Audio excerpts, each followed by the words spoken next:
Selamat malam Bu. Malam Pak. Apa Ibu cerita kok bisa kalau bisa kami dengarkan cerita-cerita miris atau bagaimana persoalan Ibu yang bisa kami bawa nanti ke publik gitu? Persoalan saya Pak, karena saya orang yang susah, pasar ekonomi Pak, semua surat-surat saya lengkap Pak.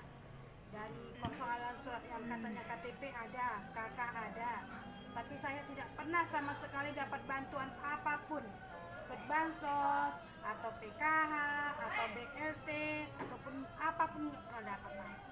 Kenapa saya yang layak tidak dapat, yang tidak layak dapat bisa dapat? Itu yang saya pertanyakan. Kan saya sebagai orang susah Pak, kan ada di hati saya Pak. Kenapa orang yang mampu, rumah mewah, ada kendaraan bisa dapat walaupun di pandang matanya uang segitu Pak bagi dia. Tapi bagi saya Pak, uang yang dapat itu macam bagi berlian bagi saya. Tapi saya tidak dapat apa-apa. Begitu Bu ya. Iya Pak. Kalau boleh tahu siapa nama Ibu? Nama saya Nilawati. Nilawati berapa sekarang usianya? Saya umur 40 mau jalan 43. 43. Iya, mau jalan 43. Apa pekerjaan Ibu sekarang? Dulu saya tukang cuci Pak. Sekarang karena saya ada sakit riwayat hidup, saya sudah tidak kerja Sakit lagi. apa, Bu? Sakit diabetes. Diabetes, gula. Iya, gula. Udah berobat? Berobat ya, setakat berobat aja lah Pak. Nah, itu pun saya dulu karena tidak ada saya BPJS, saya tidak bisa berobat sehingga kaki saya diamputasi. Ada suatu partai yang berhati baik sama saya, dibuatkan saya BPJS, baru berjalan 3 bulan kemudian kaki saya diamputasi. Jadi sudah berapa bulan diamputasi kaki Baru Ibu? 2 bulan. 2 bulan. Iya. Operasi di mana Ibu? Di rumah sakit USU. USU. Iya. Oh, begitu. Suami apa pekerjaannya? Suami saya kerjanya buruh kasar. Buruh kasar ibaratkan ada kerja paret-paret, ya ikut, bangunan, ya ikut. Apa yang bisa menjadikan uang penghasilan hari-hari, dia kerjakan. Berapa orang anak Ibu? Anak saya ada 3. Oh. Yang 2 sudah saya antar ke kampung karena saya tidak mampu untuk menyekolahkan. Oh alah. Karena tahulah Pak, di Medan ini dari segi apapun uang. Sementara kehidupan saya cukup untuk makan ya sehari 2 hari. Di mana kampung Ibu? Kampung saya di Batubara. Di Batubara. Iya. Oh Batubara di sini. Iya, lewat 50. Heeh. Kenapa nggak lebih bagus Ibu pulang kampung, kan banyak di sana lahan untuk pertanian, untuk mencangkul apa gitu? Iya, karena saya ada suami Pak, saya ikut suami. Oh ikut suami ya? Iya.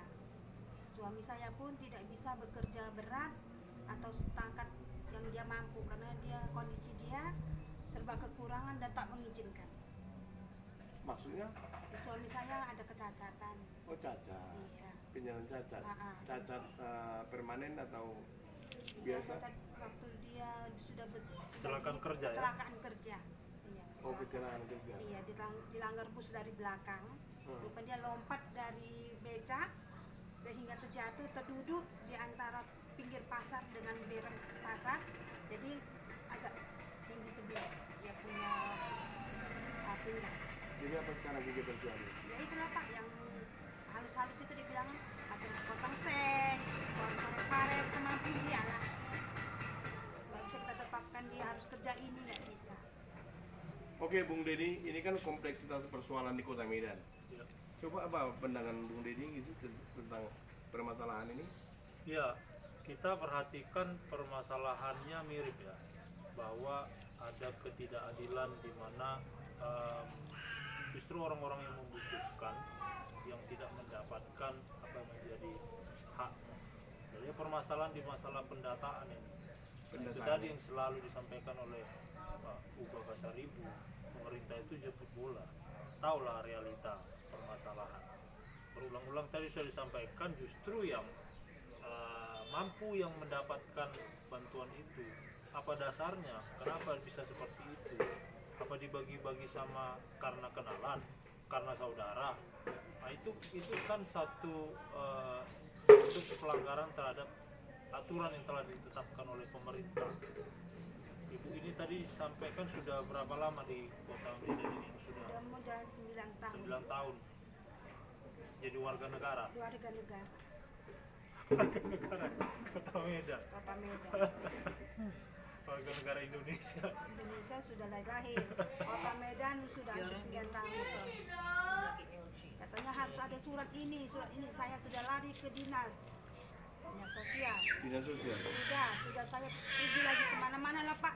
Seperti saya orang hujan tidak tahu hujan, saya kejar untuk mendapatkan ibaratkan seberapa harus beras dan makanan untuk sehari-hari.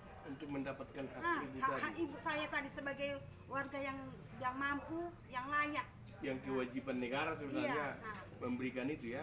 Tapi ibu sudah berupaya ya. Sudah berupaya Sudah Pak. berapa kali ke dinas sosial? Kalau saya bilang Pak, sudah berapa kali? Apa yang kata dinas? Ada bantuan di sana. Kami nggak dapat, kami kejar ke sana. Naik angkot walaupun kehidupan saya sakit nggak sakit demi tanggung jawab itu Pak, saya kejar ke sana.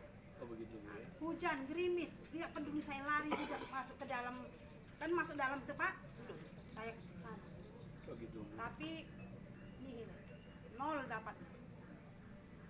Malah saya lihat malah yang layak, yang punya mobil, yang rumahnya tidak pernah kena hujan, tidak pernah kena apa, yang tidak pernah ada jendela di atas langit, itu dapat semua. Kok kita menduduk gini, hujan, menyewa. Ini Pak baru 3 bulan saya menikmati rumah secantik ini. Baru 3 bulan menikmati rumah secantik ini. Kalau tidak Pak, apa kata anak saya? Nampak bintang di atas langit. Rumah beratapkan langit. Hah, begitu hujan, di mana-mana letak ember, beskop. Di kening kita pun bisa letak kain. Itulah Pak, baru berapa bulan saya menikmati rumah secantik ini bagi saya lah Pak ya. Bagi yang lain saya tidak tahu. Cantikkah, burukkah, layakkah, saya tidak tahu. Tapi bagi saya secantik ini baru 3 bulan saya merasa. Itu pun Pak, ya bayar pun seminggu ada duit. Kalau tidak ada ya tunggu. Belum tentu saya bisa bayar 350 cash. Belum pernah Pak selama 3 bulan. Saya bayar cicil ada 50, ada 100, ada 30, saya kasih. Itulah Pak. Sampai sekarang ini. Karena saya pun bersyukur yang punya rumah pun walaupun saya kasih berapapun diterima dengan lapang dada, ikhlas dia kehidupan saya. Bagaimana Pak? Itu yang saya sedihkan. Kenapa yang seperti ini tidak diperhatikan pemerintah, yang diabaikan? Kalau hujan banjir, kita duduk di atas kursi kalau ada kursi. Kenapa? Satu takut binatang liar masuk. Hujan, kita enak-enak tidur, sudah air. Kita pikir entah kencing, entah air apa. Tidak tahu air hujan sudah basah. Kenapa yang macam itu nggak diperhatikan Pak? Bung Kenapa Dedi, yang lain? apa kira-kira closing statementnya kita apa dari ibu ini? Ya, ketidakmampuan rakyat kecil untuk mendapatkan haknya. Beliau sudah berkali-kali ke dinas sosial, tapi tidak dipedulikan. Apa perlu kita membuat sebuah acara doa keprihatinan? Memang sudah lama saya gagas itu. Doa keprihatinan nasional sebenarnya. Menurut saya, karena masih banyak saudara-saudara kita abai, kurang perhatian mereka. Ketika mereka kita datangi, mereka bicara prosedur, ya kan? Kita bicara kemanusiaan gitu. Seperti itu tadi lah, ya kan? Mereka bicara prosedur, kita bicara kemanusiaan. Hati nurani yang bicara, mereka bola-bola. Di mana keadilan seperti ini kan gitu. Jadi harapannya itu tadi ya, kita buat doa keprihatinan nasional. Iya. Dalam arti kita datangin sekali dinas sosial itu bagaimana? Sambil Kapan? kita bernyanyi, Ah. Kuli hatimu pertiwi. Kulihat ibu pertiwi. Iya Bu ya. Sedang bersusah hati. Nah, inilah dia. Coba Bu, apa harapan Ibu kepada pemerintah yang perlu kami sampaikan nanti, mudah-mudahan pemerintah kita mendengar ini.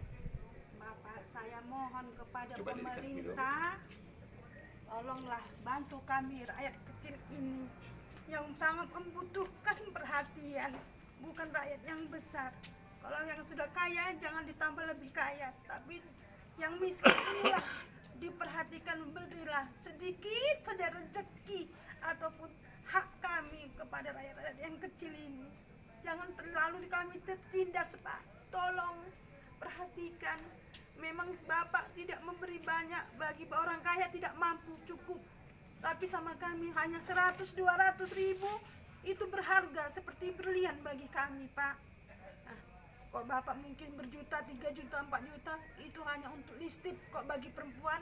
Kalau untuk laki-laki hanya 1 cawan kopi, tapi kok kami 300-200 itu sangat berbahaya, sangat berharga bagi keluarga kami, bisa memakan, bisa menjadi darah daging bagi anak-anak kami yang susah ini. Tolonglah Pak, perhatikan kami yang susah ini. Kami tidak minta lebih banyak lagi, tapi kami mohon diperhatikan Pak.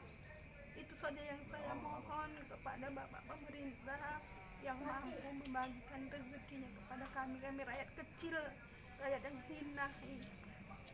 Oke, baik Bapak Ibu para penonton, khususnya pemerintah di Provinsi Sumatera Utara maupun di Kota Medan, dengarkan jeritan warga-warga pinggiran seperti mereka tak berdaya, mereka butuh apa yang menjadi haknya yang sudah dituangkan dalam undang-undang. Mari Pak, kami bicara kemanusiaan, boleh sama-sama kita melihat, mendengar, merasakan bagaimana jeritan mereka. Terima kasih.